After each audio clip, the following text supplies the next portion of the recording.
Halo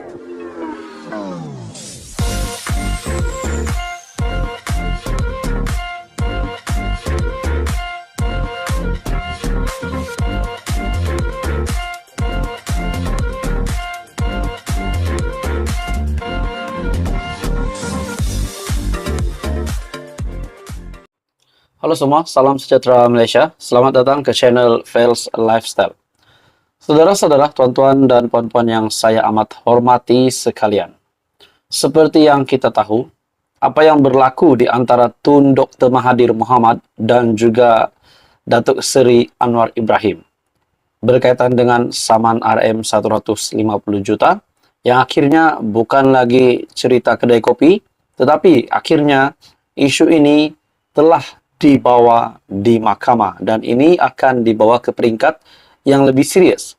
Dan sesiapa yang didapati bersalah pasti akan dikenakan tindakan undang-undang. Ini adalah berkaitan dengan kenyataan Datuk Seri Anwar Ibrahim di dalam Kongres Nasional PKR yang lalu, di mana kenyataan Datuk Seri Anwar Ibrahim menurut Mahathir adalah ditujukan kepadanya, yaitu berkaitan dengan pemimpin yang mengaut kekayaan semasa berkuasa. Namun pada akhirnya Tun Dr. Mahathir yang merasakan kenyataan itu adalah ditujukan kepadanya. Akhirnya beliau bertindak menyaman Datuk Seri Anwar Ibrahim RM 150 juta. Nah, apa yang Datuk Seri Anwar Ibrahim lakukan? Apa yang beliau respon? Tindak balas beliau terhadap saman RM 150 juta Tun Dr. Mahathir. Menurut Datuk Seri Anwar Ibrahim, serangan RM 150 juta, serangan umum Tun Mahathir untuk lemahkan kredibiliti saya, kata Anwar Ibrahim. Datuk Seri Anwar Ibrahim berkata, Tun Dr. Mahathir baru-baru ini membuat banyak serangan umum yang tidak berasas semata-mata untuk melemahkan kredibiliti sebagai Perdana Menteri dan Kerajaan Persekutuan. Anwar berkata, keseluruhan kandungan ucapannya di Kongres Nasional Khas Malaysia Madani, pelaksanaan sebuah idealism pada 18 Mac lepas adalah tindak balas yang relevan terhadap serangan, pernyataan dan kelakuan Dr. Mahathir terhadapnya. Nah, saudara-saudara yang bermain di fikiran ramai orang, kalau Tun Dr. Mahathir Mohamad kalah di mahkamah, adakah beliau pula yang dikenakan tindakan undang-undang? Seperti yang kita tahu, berkaitan dengan penghinaan institusi diraja, kenyataan Dr. Mahathir berunsur penghinaan institusi diraja. Adakah dengan ini Tun Dr. Mahathir Mohamad juga boleh dikenakan tindakan undang-undang? Boleh dipenjarakan? Nah, itu menjadi persoalan. Disebabkan kita tahu bahawa Tun Dr. Mahathir yang menaja proklamasi orang Melayu, adakah kenyataan beliau yang dikatakan berunsur penghinaan institusi diraja setelah Tun Dr. Mahathir Mohamad disiasat polis? Adakah beliau juga boleh dikenakan tindakan undang-undang? Nah, berbalik kepada saman RM 150 juta Tun Dr. Mahathir, dalam hal ini, menurut Anwar, saya berhak untuk menyangkal serangan yang tidak berasas terhadap watak, integriti dan niat baik saya sebagai Perdana Menteri dan Kerajaan Persekutuan di bawah pimpinan saya. Presiden PKR itu berkata demikian dalam pernyataan pembelaannya yang difailkan menerusi Tuan Thomas Philip di Mahkamah Tinggi Shah Alam bagi menjawab saman yang difailkan Dr. Mahathir terhadapnya. Anwar juga berkata saman Dr. Mahathir terhadapnya juga untuk mewujudkan perpecahan kaum berikutan pilihan raya negeri PRN yang akan datang. Anwar berkata, ini terbukti oleh sijil perakuan segera bertarik 3 Mei lepas yang difailkan Dr. Mahathir yang menyatakan bahawa tindakan samanya mesti dilupuskan secepat mungkin berikutan Selangor, Negeri Sembilan, Pulau Pinang, Kelantan, Terengganu dan Kedah akan menghadapi PRN. Dalam pernyataan pembelaannya, Anwar turut membangkitkan mengenai pemberian kontrak secara langsung kepada Opkom Sendirian Berhad yang anak ketiga Dr. Mahathir yaitu Datuk Seri Mukris adalah pengarah syarikat tersebut pada 30 Mac 1994 hingga 14 Oktober 2009. Menurut Anwar lagi, pada 15 September, Telekom Malaysia Berhad telah mengeluarkan surat kepada Kementerian Keuangan untuk meminta antara lain kebenaran untuk mengadakan rundingan terus dengan Opcom bagi pembekalan kabel fiber optik bernilai RM214.2 juta. Nah, persoalannya saudara-saudara, adakah anak beranak Tun Dr. Mahathir juga terlibat dengan isu ataupun berkaitan dengan rundingan terus dengan Opcom bagi pembekalan kabel fiber optik yang bernilai RM214.2 juta.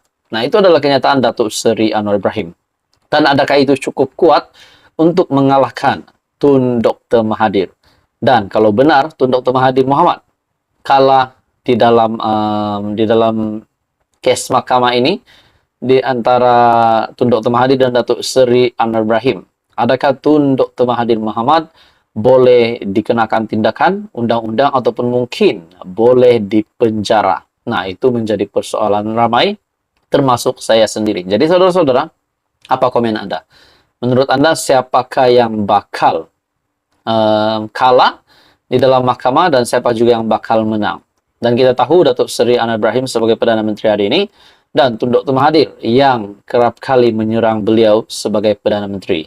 Jadi adakah ini juga menjadi satu bentuk penderhakaan terhadap Agong, yaitu untuk menjatuhkan Perdana Menteri? Jadi saudara-saudara, itu semua menjadi persoalan. Apa komen Anda?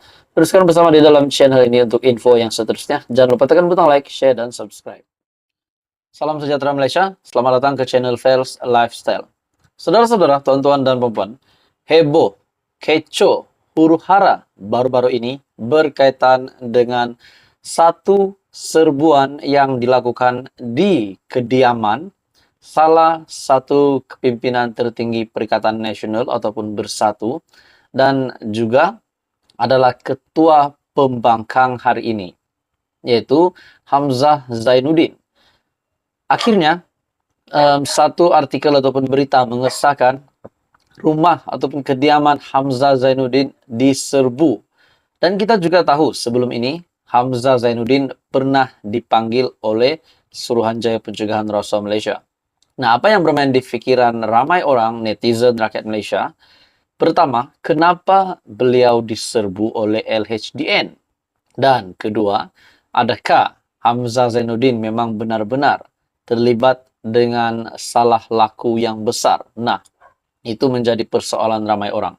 Nah, akhirnya saudara-saudara, berita susulan setelah kediaman Hamzah Zainuddin diserbu, ini penemuan yang paling menggemparkan rakyat Malaysia.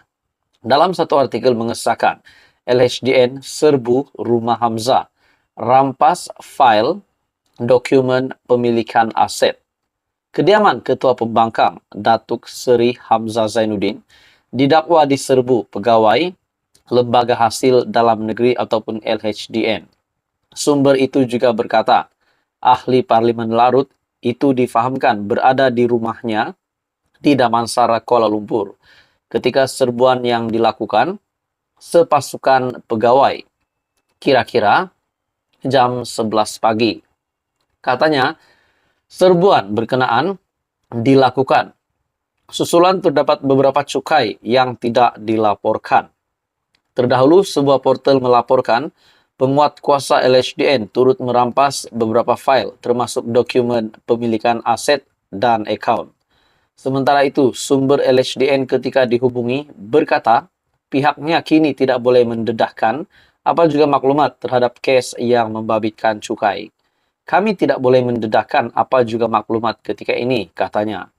Seperti yang kita tahu, bulan lalu ataupun sebelum ini, Hamzah mengesahkan beliau telah dipanggil oleh Suruhanjaya Pencegahan Rasuah Malaysia bagi memberi keterangan berhubung satu kes pendakwaan di Mahkamah Session Kuala Lumpur. Beliau menyatakan keterangan berkenaan dilakukan susulan pertuduhan ke atas ahli perniagaan Sim Chuh Tiam di mahkamah. Nah, saudara-saudara, persoalan yang bermain di fikiran ramai orang hari ini, adakah memang Hamzah Zainuddin mempunyai telah melanggar undang-undang ataupun mempunyai salah laku, didapati melakukan kesalahan yang membabitkan agensi LHDN dan juga SPRM. Dan kalau benar memang Hamzah Zainuddin dapat dibuktikan bersalah ataupun mungkin didapati bersalah, bagaimana pula status beliau sebagai Ketua Pembangkang, sebagai ahli Parlimen Perikatan Nasional, dan kepimpinan tinggi Bersatu dan PN juga? Adakah beliau mungkin reputasi beliau akan jatuh, ataupun mungkin status beliau akan jatuh? Mungkin ramai yang mula memandang rendah terhadap Hamzah Zainuddin kalau benar beliau dapat dibuktikan bersalah. Nah, itu semua menjadi persoalannya. Jadi saudara-saudara, itu yang berlaku selepas kediaman Hamzah Zainuddin diserbu. Nah, adakah ini bermakna PN juga telah menerima, maksud saya, adakah PN juga yang seringkali menyerang kepimpinan Kerajaan Perpaduan, kepimpinan Datuk Seri Anwar Ibrahim, tapi pada akhirnya mereka pula yang diserbu?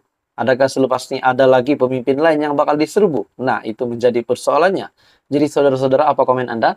Teruskan bersama di dalam channel ini untuk info yang seterusnya. Jangan lupa tekan butang like, share, dan subscribe.